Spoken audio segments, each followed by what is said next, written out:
Boa noite, meu amigo Marco. Estamos no ar. O programa é seu. Boa noite, Tavares, boa noite, amigos internautas, nossas amigas. Estamos aqui irradiando da cidade do Rio de Janeiro, nossa cidade maravilhosa, para todo o Brasil e o mundo, iniciando o primeiro programa Espiritismo e Educação.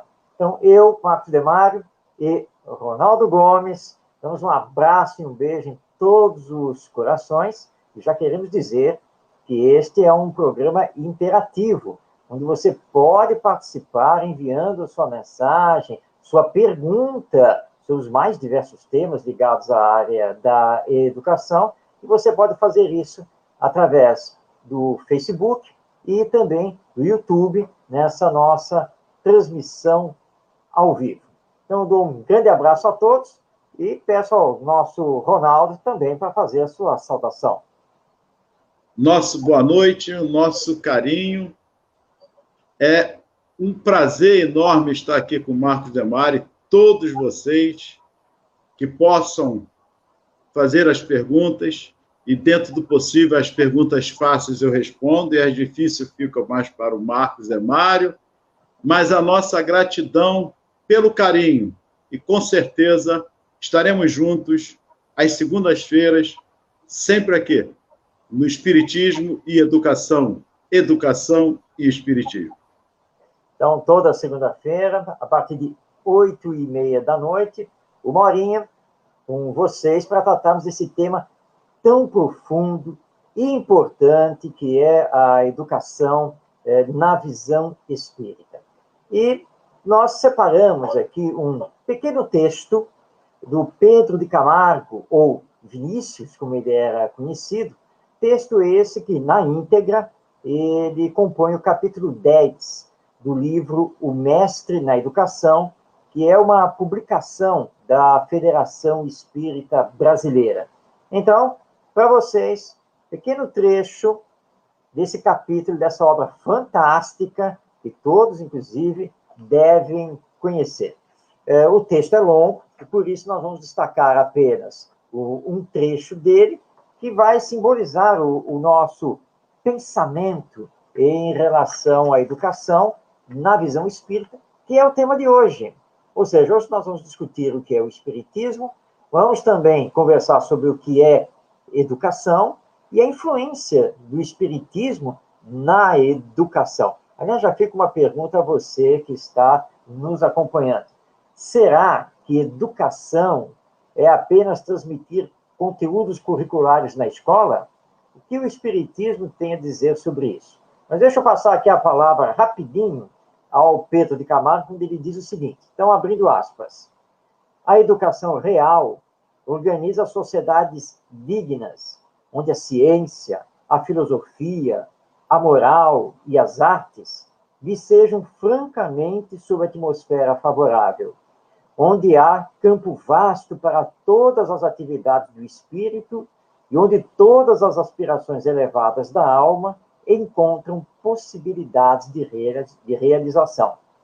A educação, tal como deve ser, prepara o indivíduo para a vida como realmente ela é, para os destinos altaneiros que Deus concebeu e tracejou para o espírito.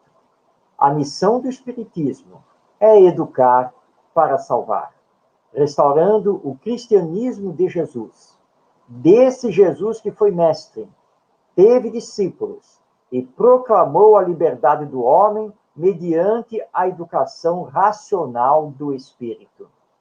Educar, eis o rumo a seguir, o programa do momento. Fechando aspas, são palavras então de Pedro de Camargo, no capítulo 10 do livro O Mestre na Educação. Ronaldo, Pedro de Camargo está nos falando aqui, em termos de educação, e falando de espírito e de Jesus. Isso tem a ver com educação? A ver. Estão me ouvindo? Está ouvindo?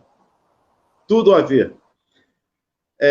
Jesus nos deu o maior exemplo. Aliás, quando pergunta a ele, chega para ele assim, mestre, bom mestre. Ele até para um momento, por que me chamais bom? Bom, só o Pai que está no céu. Isso é uma reflexão que Jesus nos faz. Claro que Jesus é bom, mas bom, nós fazemos ideia do que é ser bom de fato. Agora ele faz uma ressalva com ênfase. Mestre, sim, eu sou.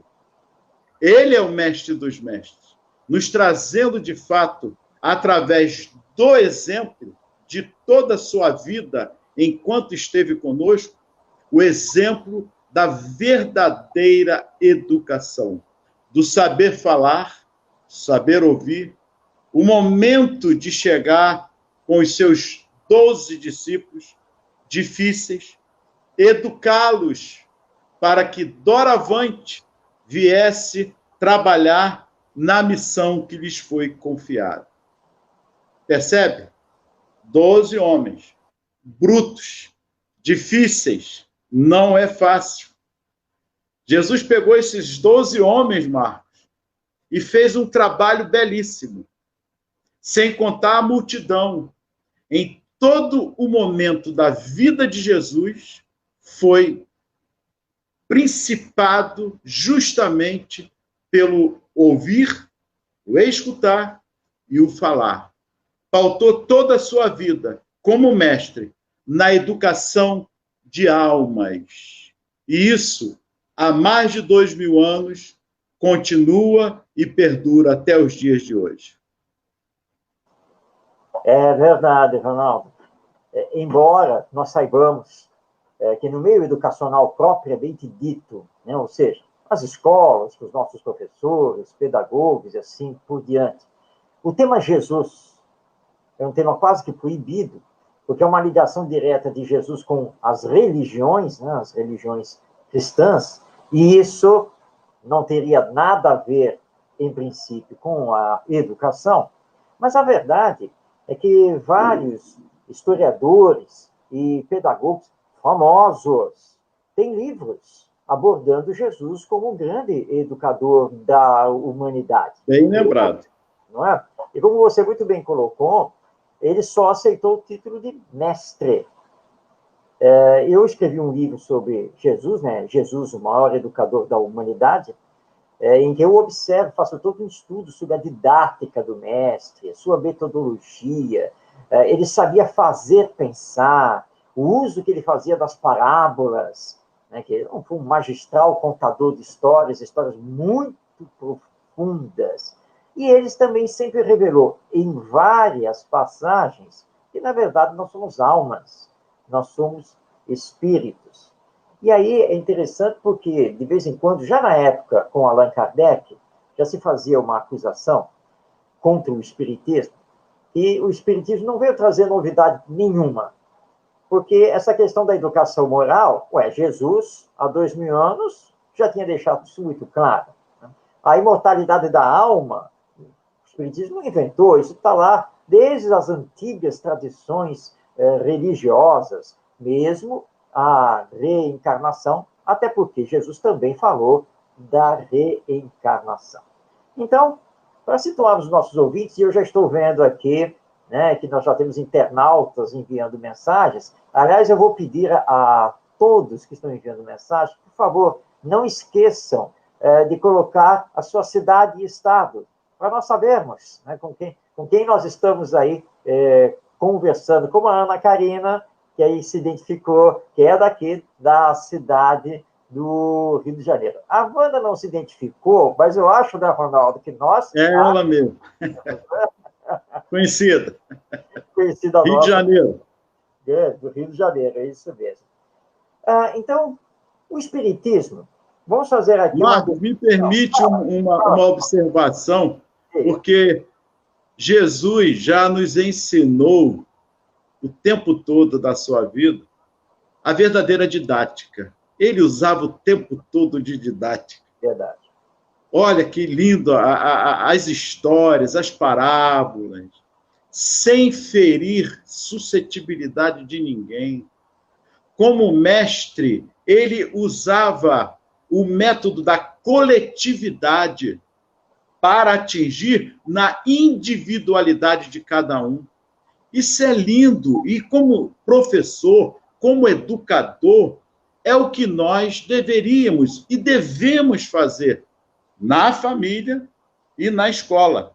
Agora, quando se fala em família também, nós estamos falando de família universal, não só os núcleos familiares. Mas essa observação que eu estou tentando mostrar agora, levar a todos, é para que possamos, a partir de Jesus, levarmos a educação e o espiritismo ao porto seguro que, durante a segunda-feira, nós vamos levar todos vocês. E lembrando, né, Ronaldo, que, segundo educadores norte-americanos, Jesus ensinou a regra de ouro da educação que todas as novas gerações precisam aprender. Bom, vamos então recordar essa regra de ouro ensinada por Jesus. Todos nós, então crianças, jovens, adultos, de geração a geração, precisamos aprender a fazer ao outro somente aquilo que gostaríamos que o outro nos fizesse. Perfeito. Isso é considerado a regra de ouro da educação. Perfeito. Ou, vamos colocar na linguagem que acabou sendo cunhada pela Unesco, é um pilar da educação. E é isso que o Espiritismo também defende. Mas, Ronaldo, nós vamos começar o nosso programa, na verdade, de uma forma diferente, não é? Porque, normalmente, sim, as perguntas ficam para o final, né, dos programas. Né? Mas vamos mudar. Já temos perguntas no ar.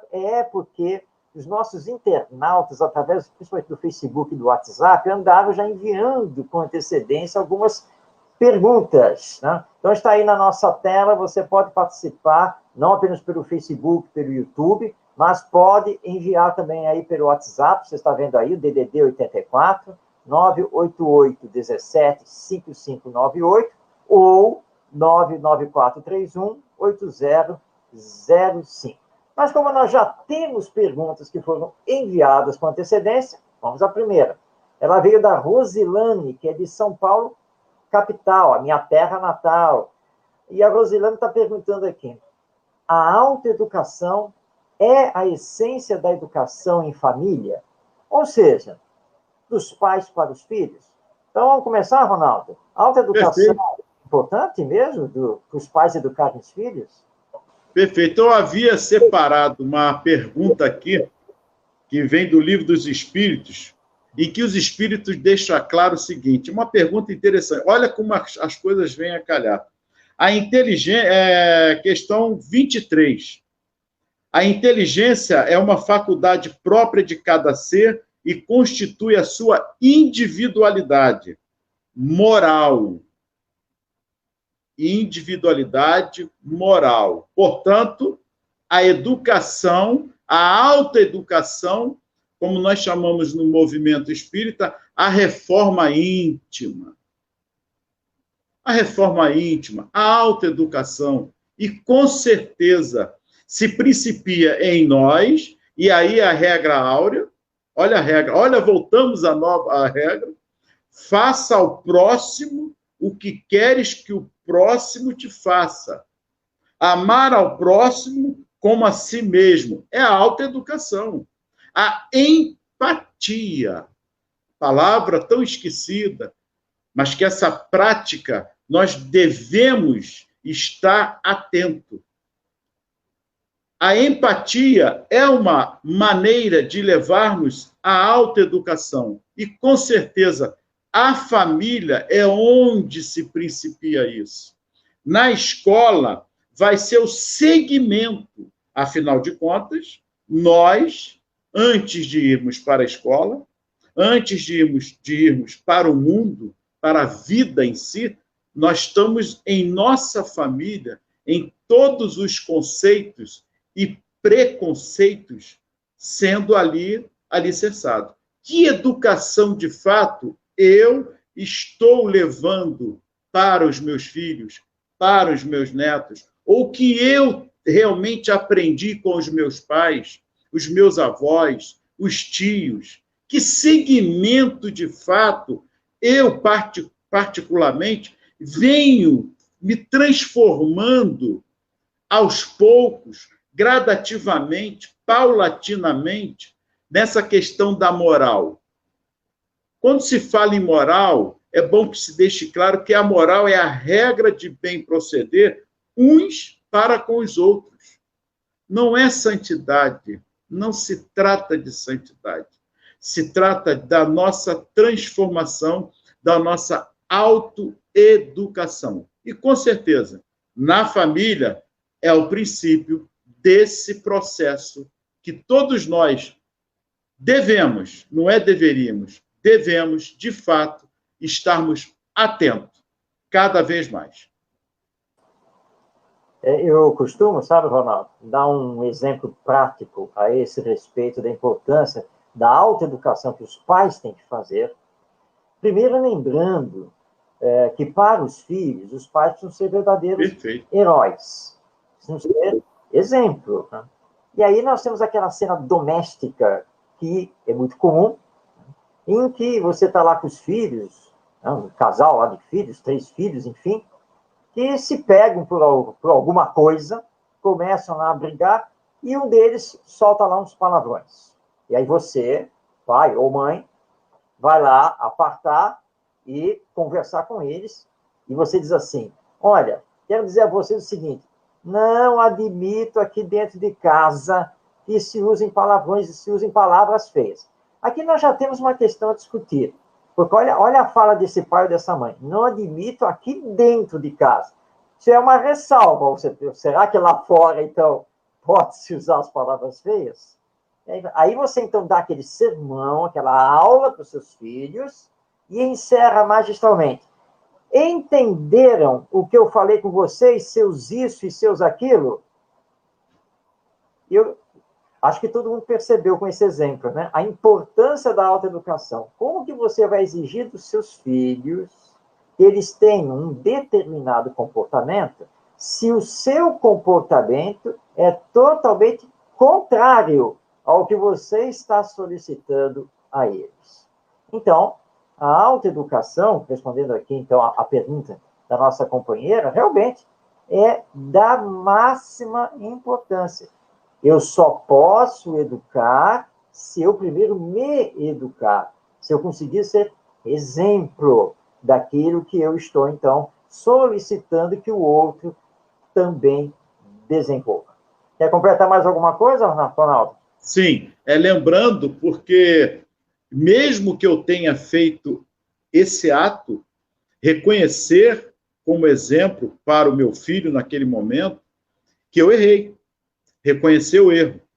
Porque é através disso que a autotransformação, a autoeducação parte do exemplo. E esse exemplo é um erro que foi cometido, que você reconheceu que não deveria ter cometido.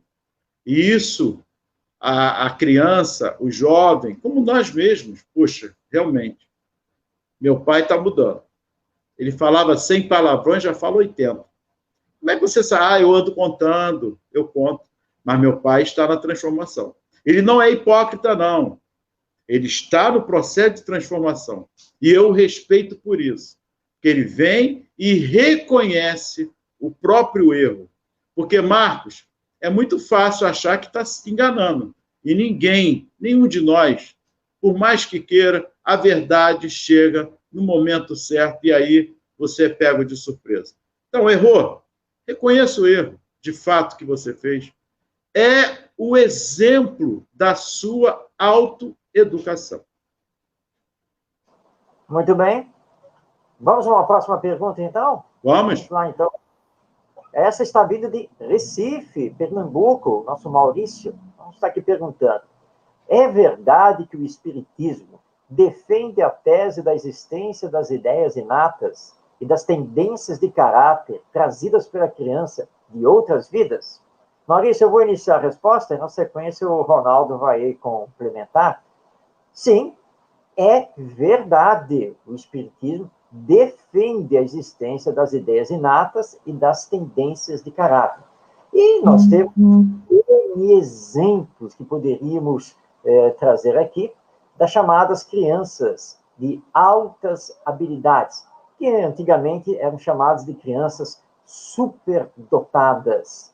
E aí vem aquela pergunta, de onde Mozart, por exemplo, lá na sua infância, criança, com menos de 7 anos de idade, de onde ele tirou dele compor música clássica, dominar magistralmente o violino e já fazer sua primeira excursão pela Europa, encantando músicos e a nobreza lá na sua época. De onde veio isso?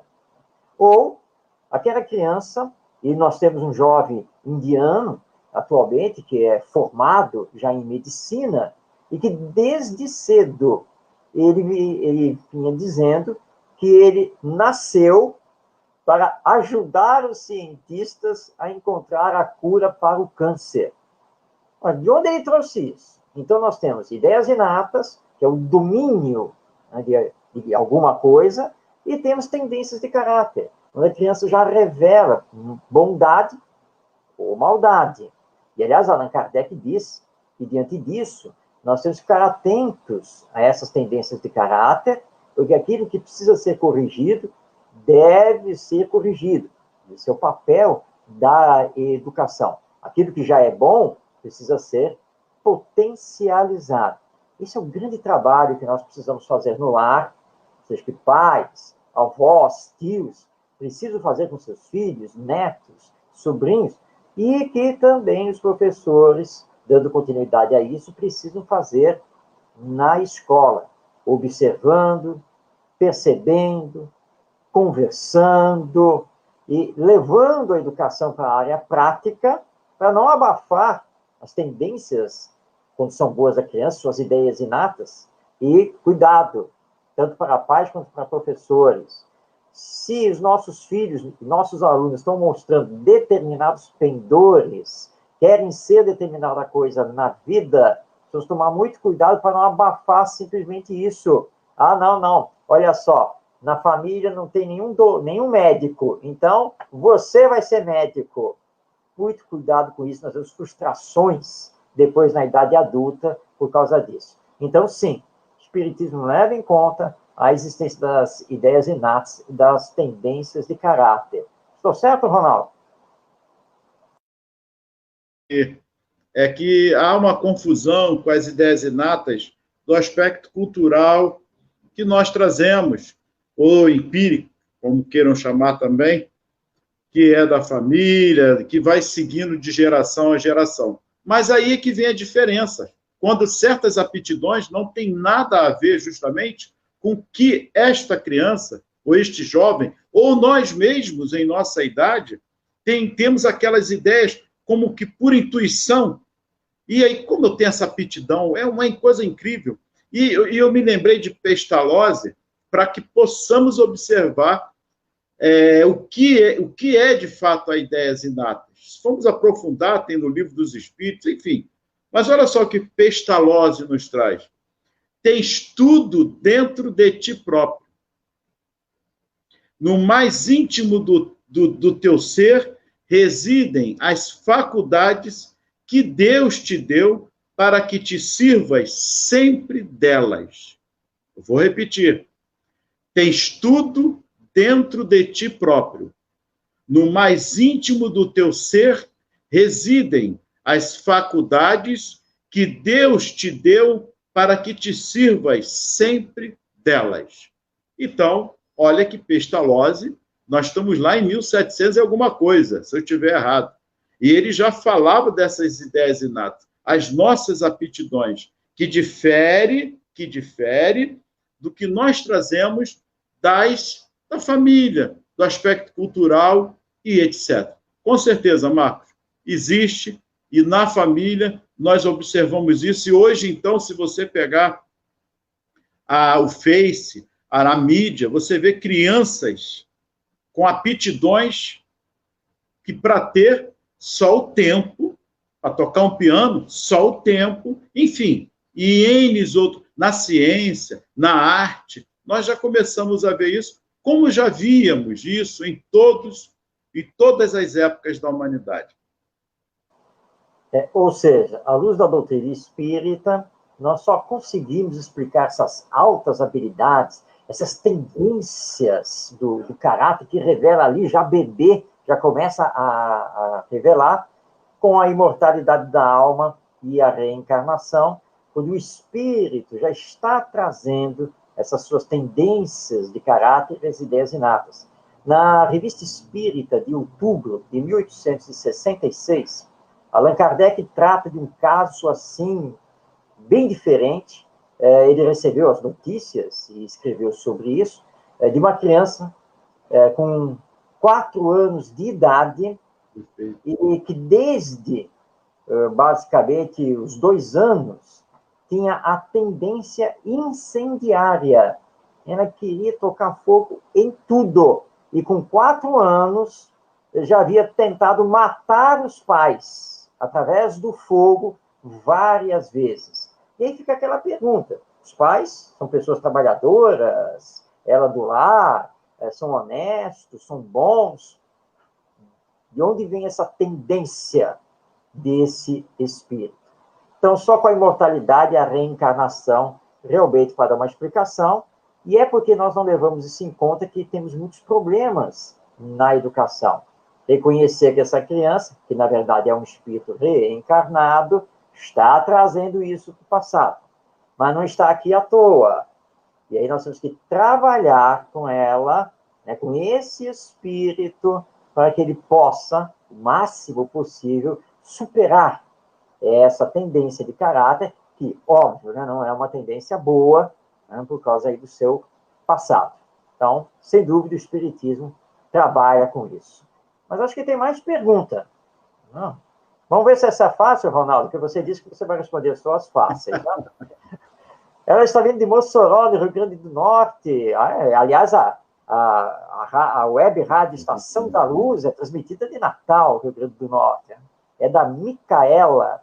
O que fazer com um adolescente que está mais para aborrecente?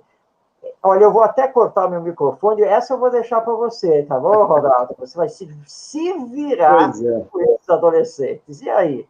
O que fazer? Eu costumo dizer, eu sou pai de 3 filhos, hoje sou avô, e uma das fases que nós temos que analisar somos nós mesmos. Nós passamos por todas as fases. O adolescente, antes de chegar à adolescência, ele teve a sua infância. Nasceu, nós fizemos todos os cuidados, e é normal, nesse período, é uma autoafirmação, vou repetir, pela qual nós passamos. Se não houver o diálogo franco, aberto, e eu falo por experiência, e vamos deixar claro, não há uma receita de bolo, mas os caminhos possíveis para estarmos com os adolescentes. Uma delas, vou repetir, é nos colocarmos no lugar deles. O segundo, o diálogo. Muito diálogo. O terceiro, eu inverti a ordem, mas é um processo que vem lá de trás durante a infância. É todo um processo. Se ele hoje já chega como aborrecente, vamos analisarmos? Vamos voltar em alguma parte dessa educação, desse aprendizado, ensino-aprendizado, que nós, os pais, muitas vezes relaxamos 5 anos, 4 anos, 6 anos, 7 anos, não dando os limites. Então, é o momento do diálogo e também de darmos ainda o limite, porque ainda há tempo. Mas essa fase da infância, é aí que começa todo um trabalho dos limites, para que, quando chegar no aborrecente, minimize o máximo possível essa problemática. Eu que o diga, porque eu passei poucas e boas, e os limites é uma das bases dessa educação na família. Nós reconhecemos, né, Ronaldo, à luz da doutrina espírita, que nós temos os chamados espíritos desafio. que trazem realmente vários problemas e vão carregar esses problemas para o seio da família. Mas como nós não caímos de paraquedas nessa nossa existência, existe o chamado planejamento reencarnatório, e todos nós estamos, de alguma maneira, ligados. Aos pais compete a missão de educar os filhos e encaminhá-los para Deus, permitindo que eles desenvolvam o seu potencial como filhos de Deus, que eles são, que nós somos também. Então, diálogo o tempo todo, bons exemplos. Muito importante que você colocou, Ronaldo, que é dar os limites e junto aos limites, fazer pensar, fazer com que a criança, pouco a pouco, ela assuma determinados deveres e responsabilidades dentro do lar, fazer com que ela tenha uma visão de vida global, ou seja, pense no todo, nos outros. Os bons exemplos, isso é fundamental dos pais darem. Agora, é claro que nós reconhecemos que existem espíritos que podem receber tudo isso e muito amor e dedicação dos pais, e mesmo assim se transformarem no adolescente aborrecente. Mas cada um tem seu ritmo, cada um tem a sua maneira de aprender, muitos estão aí não sabendo usar ainda muito bem o livre-arbítrio, e, aliás, respeitar o livre-arbítrio é sagrado perante a lei divina, mas os pais devem fazer todo o esforço, o tempo todo. O que não pode acontecer, né, Ronaldo? Às vezes nós ouvimos isso de um pai ou de uma mãe que chegam para nós assim, olha, vou falar para o senhor com toda a sinceridade, né? Para mim chega.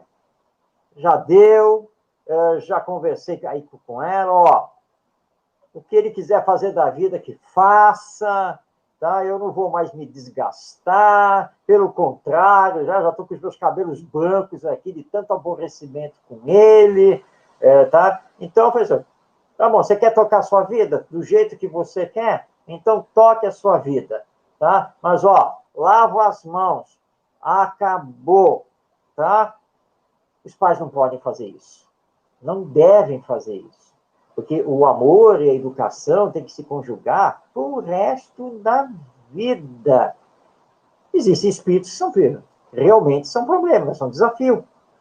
E às vezes o desafio vai para o resto da existência. Quem não tem uma história dessas dentro da sua família, né? Como se diz, né, Ronaldo? Está burro velho e está batendo cabeça. É assim mesmo. Nós estamos no processo de desenvolvimento. Agora, se abandonarmos, como é que ele vai encontrar o bom caminho, não é mesmo? Então, desistir nunca, jamais, não é mesmo, Ronaldo? Perguntas? Vamos a mais perguntas, vamos lá. Acho que tem mais uma, sim. Vamos ver aí. Ah, tem sim. É da Heloísa Gouveia. Lá dos Jardins, em São Paulo, lá nos bairros do Jardim, Jardim América e assim por diante. Lá. Educação é só passar conhecimento, como pensam alguns, ou envolve algo mais? Então, isso se liga, Ronaldo, à pergunta a qual eu usei abrindo o programa, né? Será que educação é sinônimo de aprender conteúdos curriculares dentro da escola? Ou, como está perguntando nossa Heloísa, é algo a mais? E aí, Ronaldo? O amor, em tudo que façamos, o amor realmente é a base de tudo. O amor, o diálogo, porque a instrução é o conhecimento que você adquire, vai aperfeiçoando, vai se instruindo, mas a base de tudo também são as duas asas, que é instruir e o amor. Você precisa ter essa empatia. Eu falo como professor e educador. Você trazer a família, a escola, e a escola a família, mas que cada qual saiba o seu lugar devido, mas trabalhando com parceria. Eu estou entrando nesse campo, Marcos, porque não há como separar a família e a escola e a comunidade. Infelizmente, nós estamos vendo uma deturpação muito grande. A família quer jogar para a escola toda a sua responsabilidade, onde acha que essa educação também, que faz parte da família, a escola tem que fazer. Claro que a escola tem sua participação na educação moral também, da humanização. Não estou discutindo isso, com certeza. Mas a família, ela não pode ficar à parte jogando para a escola a criança como um depósito. Então, tem que haver esse diálogo entre a escola também, que acha que tudo é a família. Sim, vou repetir, a base da educação é na família. E nós não estamos falando aqui da educação e instrução, que a escola vai ter que fazer, e tem de fazer. Mas essa educação como parte também da humanização. Eu quero colocar como humanização, porque hoje, depois que veio o tecnicismo e a industrialização, enfim, nós estamos vendo uma deturpação onde a escola passa muito rápido pelo conteudismo puro e curto, sem se preocupar, de fato, com aquele ser que está ali. Eu gostaria, Marcos, que você desse um exemplo, que me vê agora, mas você que fala muito nisso, daquele americano que ficou estarrecido, uma das alunas que acabou cometendo suicídio. Eu gostaria que você colocasse para ver essa parte, que não basta só instruir, é preciso também o amor, uma parceria família, escola, comunidade, em todos esses aspectos.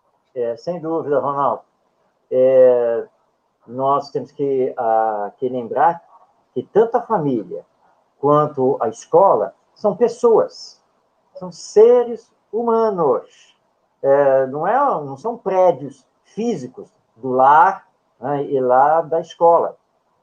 Aliás, a casa, a escola, enquanto prédios físicos, são apenas prédios físicos. Se os seres humanos não estiverem ali e não souberem interagir, nós não vamos ter a verdadeira educação.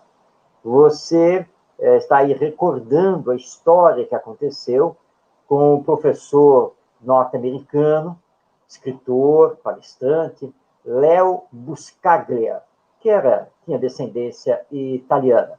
Leo Buscaglia foi professor da Universidade do Sul da Carolina, era um professor muito bem visto, e ele mesmo achava que ele era um bom professor, e ele tinha uma aluna, e que ele gostava muito dessa aluna, que a aluna era muito participativa, muito interessada nas suas aulas.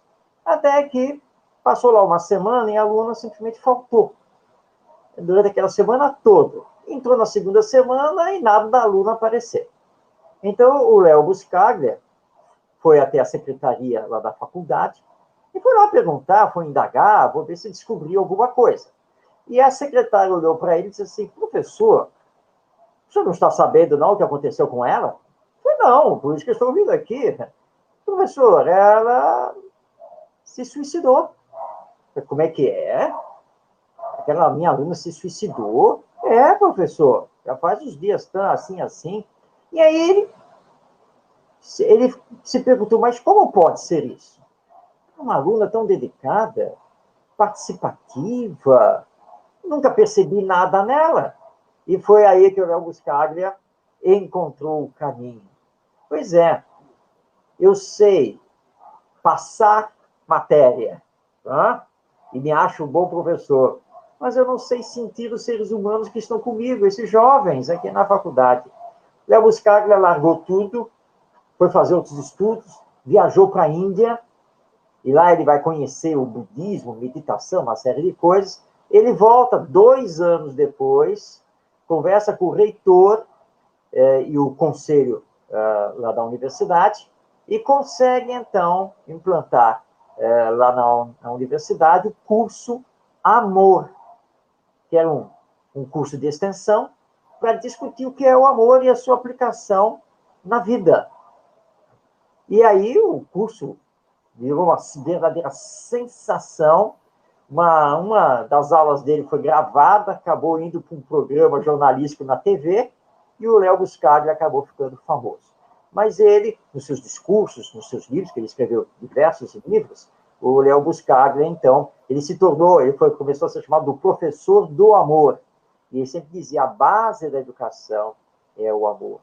E aí, Ronaldo, e todos aqueles que estão nos acompanhando, só para lembrar um outro personagem, que não é um professor, na verdade, é um médico, né, que lançou os Doutores da Alegria, e ele dizia, né, olha, todo mundo fala que o mais importante é o amor, mas eu já rodei o mundo por causa dos Doutores da Alegria, já fiz, né, 1000 palestras por aí, já fui convidado a tudo quanto é escola, e nunca encontrei uma escola que trabalhe o amor. Mas o amor não é a essência, o amor não é o fundamento. Então, o amor e humanização desse processo realmente é importantíssimo. Então, Heloísa educava muito, muito além do que hoje a escola faz, que, como o Ronaldo bem colocou, está engessada apenas na instrução, quando o conhecimento nós adquirimos até pela internet. Sim. Mas nós precisamos nos desenvolver enquanto seres humanos, espíritos imortais, reencarnados, que na verdade nós somos. A pandemia veio trazer isso, Marcos, porque estão sentindo falta das aulas presenciais, que independe, pode ter a EAD, eu sou professor também, formado em educação à distância, mas a presencial estão sentindo falta agora desse calor humano. Estão aprendendo, estão fazendo as lives, estão estudando. Tem uma filha fazendo psicologia, ela está fazendo através da distância, mas a falta do presencial, que é o calor humano, não é só os conteúdos que você está passando. Exatamente isso. Temos mais uma pergunta, vai ser a última aqui do nosso programa de hoje. Ela vem do Júnior, que é de Paramirim. O nosso Jesus, não, ele está colocando o Norte Jesus, vamos ver se eu entendo a pergunta. O Norte Jesus, como deve colocado para a criança, teve alguma mudança em relação ao passado? Houve mudança nessa apresentação para as nossas crianças de hoje? Entendi o que o Júnior está querendo colocar. Né? Claro, Jesus viveu conosco há 2000 anos, né? Pouco mais de 2000 anos. Então, as lições dele, as suas parábolas, nós podemos colocar de forma diferente nos dias de hoje. Sabe, Júnior, há uma coisa que nós temos que aprender a trabalhar, porque nós estamos nos novos tempos. Então, há uma grande diferença em contar, por exemplo, a parábola do bom samaritano, exatamente como está lá no Evangelho. Então, havia um viajante que subia de Jerusalém para Jericó, e assim por diante. As nossas crianças de hoje têm uma dificuldade de contextualizar isso. E nós podemos fazer uma pequena adaptação. Pegando aqui o Rio de Janeiro, o grande rio, nós temos, por exemplo, a cidade do Rio de Janeiro, que é a capital, e temos aqui também o município de Duque de Caxias. Então, você pode contar a parábola, mas com uma adaptação. Havia um empresário que viajava, que ia pela Via Dutra, né, a nossa rodovia Presidente Dutra, do Rio de Janeiro, para a sua empresa em Duque de Caxias. E o pneu do carro dele furou, ele teve que parar no acostamento da Via Dutra para trocar o pneu, e quando ele estava trocando o pneu, ele foi assaltado. Os assaltantes bateram nele e levaram o smartphone dele, tá? E o dinheiro dele, e o deixaram ali estendido no acostamento. E aí você vai contando a parábola de Jesus apenas contextualizando para os dias atuais. Depois, obviamente, você vai trazer a antiga Galileia, a antiga Judéia, né? Mas para mostrar às crianças que os ensinos de Jesus são atuais, porque, na verdade, eles são atemporais, eles não estão parados lá no tempo de 2000 anos atrás, e são ensinos universais, que servem para todos, em todas as circunstâncias. Então, esse é um trabalho que pode perfeitamente ser feito. Ó. Olha só, o nosso Tavares aqui já está avisando que nós ainda temos 2 perguntas, mas nós vamos vai responder todas não, porque aí nós vamos deixando para o próximo programa. Mas e aí, Ronaldo? Quer falar alguma coisa? Falarmos de Jesus, nós não estamos falando de religião. É bem importante firmarmos isso. Jesus é universal. A palavra de Jesus, os ensinamentos de Jesus é universal. Então, eu lembro dos meus filhos, quando eu era pequeno, eu cantava músicas que saíam da minha cabeça, e eu falava de Jesus como espírita, mas sem falar no espiritismo. Até porque esse foi o ensinamento de Jesus. A samaritana, nós podemos colocar hoje como qualquer um, levar para a vida real, que é de outra religião. O próprio ensinamento, quando chegam para Jesus e falam assim, mestre, vimos um homem que em teu nome expeliu o demônio, e nós lhe proibimos, porque não nos segue. O que Jesus fala?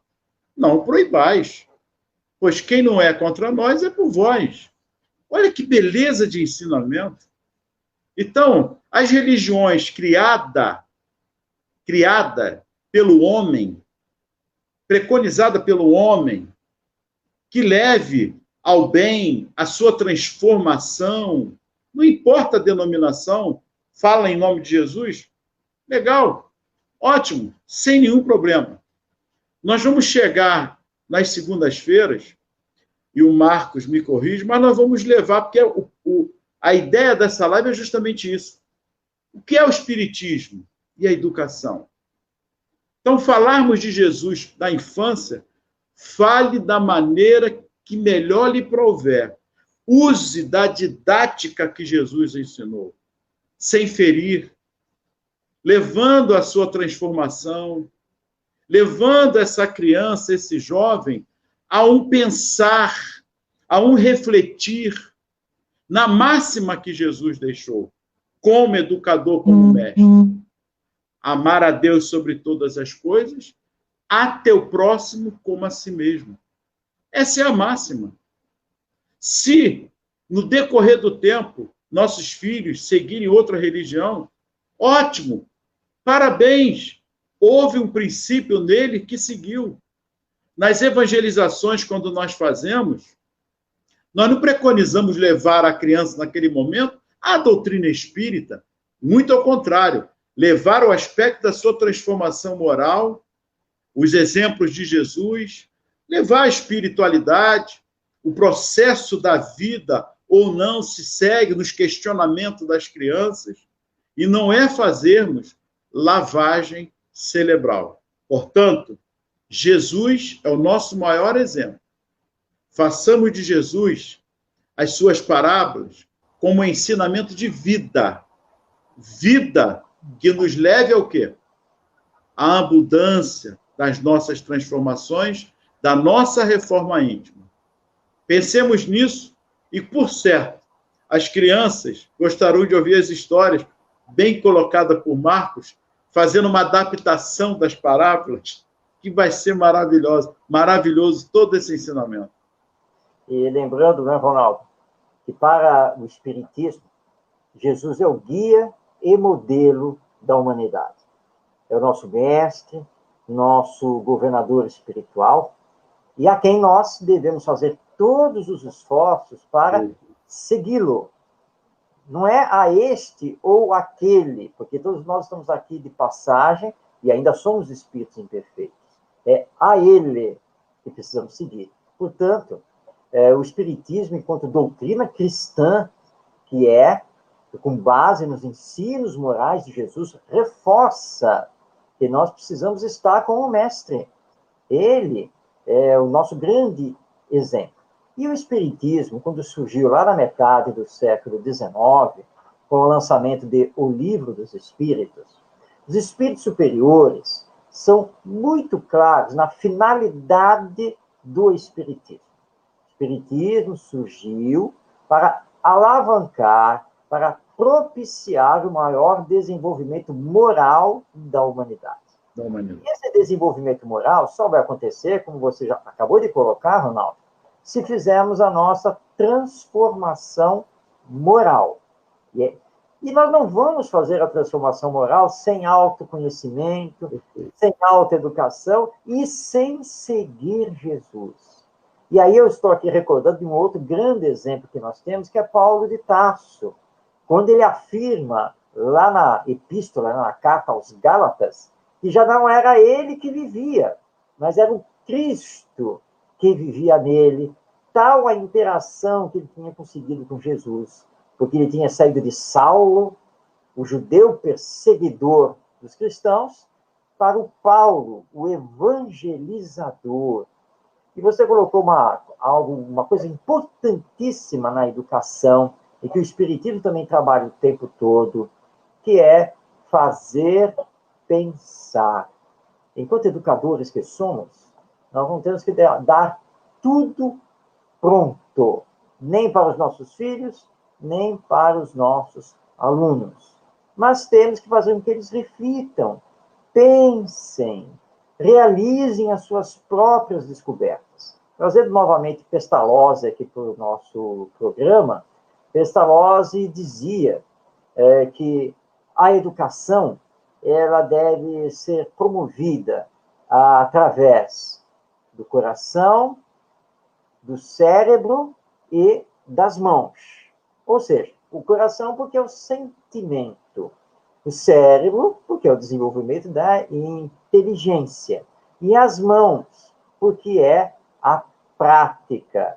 E a prática só vai acontecer se nós permitirmos que tanto a criança quanto o jovem tenham as suas próprias experiências. Então, é muito importante todos nós estudarmos o Espiritismo através das obras de Allan Kardec, Espiritismo que revive o cristianismo, trazendo de volta os ensinos morais do nosso Mestre Jesus. Vamos passar aqui a palavra um pouquinho a Allan Kardec, o nosso codificador. Em O Livro dos Espíritos, ele nos diz, ao falar da educação, está lá na questão 685A, ele diz assim, fala, a educação, mas a educação convenientemente entendida, constitui a chave do progresso moral. Quando se conhecer a arte de manejar os caracteres, como se conhece a de manejar as inteligências, conseguir-se-á corrigi-los, ou seja, corrigir os homens. Então, Allan Kardec está nos chamando a atenção da arte de trabalhar o desenvolvimento moral. O que nós podemos falar aqui? Que é desenvolvimento do senso moral, que é desenvolvimento do caráter. Aliás, é uma questão no Livro dos Espíritos, em que Kardec aborda a questão da falta do senso moral, né, de nós seres humanos, e os espíritos o corrigem, né, dizem, não, falta de senso moral, não.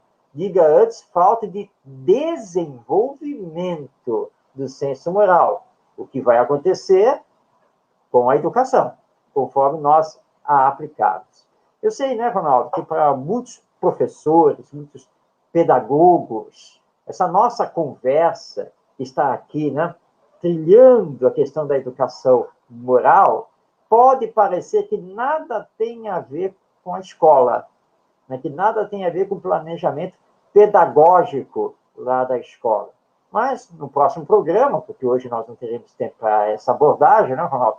Nós vamos conversar também um pouquinho sobre isso. É possível aplicar tudo isso que nós falamos aqui, de educação moral lá na escola? Ou será que educação moral é uma coisa só dos pais na família? Você quer dar uma palhinha rápida sobre isso, Ronaldo? Seu microfone, Ronaldo. Isso. É que possamos compreender a moral. A moral, Marcos, ela ainda assusta muitas pessoas. Porque a moral há uma deturpação que é achar que é santo, é uma santidade. E não é isso. Nós falamos aqui no nosso início, a moral é a regra de bem proceder uns com os outros.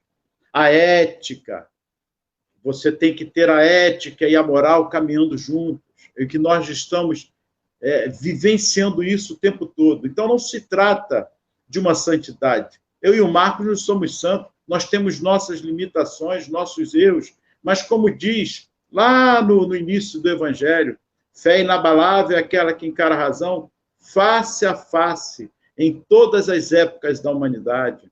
Chico Xavier nos trouxe um belíssimo ensinamento, através de Emmanuel, Emmanuel, através do Chico, falando assim, se você fez erros, não posso voltar, recomece agora, faça o seu reinício. Então, esse é o processo da moral. Não é santidade. Se trata de sermos santos, parece até que isso assusta. A moral é isso. É o que eu tenho feito do melhor para mim, para a coletividade, da família. Enfim, pararmos de brigarmos por nada, o individualismo, o egoísmo que está cada vez mais forte em todos nós. Então, a moral é isso. É a regra de bem proceder uns para com os outros. A empatia. Ou seja, fazendo assim um resumo, uma síntese, eduquemo-nos para podermos educar. É isso que o Espiritismo vem nos trazer, e como você muito bem colocou, Ronaldo, nós não podemos mudar o nosso passado. Não tem, só na ficção científica. Na realidade, nós não podemos. Mas, no hoje, podemos construir o nosso futuro melhor e conseguirmos aquela felicidade relativa que nós tanto almejamos. O Espiritismo é muito claro que isso depende da educação, mas da educação entendida como educação moral do ser imortal que todos nós somos. Mas o relógio aqui está nos dizendo que estamos no final do programa, então vamos fazer as nossas despedidas e deixar o convite a você que está aí nos acompanhando para estar conosco toda segunda-feira, a partir de 8h30 da noite, pela Web Rádio Estação da Luz, de Natal para o Brasil e o mundo. Ronaldo, suas considerações finais. Gratidão a todos, o nosso carinho, de muita paz, que Jesus os abençoe. Vamos fazer nossas orações, orar e vigiar, que a pandemia ainda está aí, o vírus ainda está aí. Vamos pensar no outro, pensando em nós. Que Jesus os abençoe e gratidão pela atenção e o carinho de todos. A todos o nosso muito obrigado. Obrigado aí ao nosso Tavares, que está aí na técnica em Natal. A Web Rádio Estação da Luz está aí ainda jovem, mas com certeza crescendo. Um grande abraço a todos, Jesus nos abençoe e até o próximo programa.